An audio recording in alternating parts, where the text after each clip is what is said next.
Welcome to நவிலன்ஸ் vlog. இன்றைக்கி நம்ம Karnataka special Madhur வடை எப்படி பண்ணுறதுன்னு பார்க்கலாமா? வாங்க.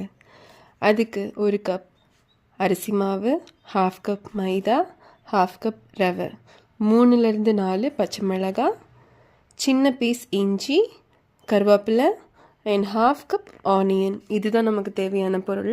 இப்போது நான் சொன்ன எல்லா பொருளையுமே ஒரு பவுலில் சேர்த்துட்டு தேவையான அளவு உப்பு, 1 பிஞ்ச் பெருங்காயத்தூள், அப்புறமா சூடான எண்ணெய், இதெல்லாம் நல்லா கலந்துக்கணும்.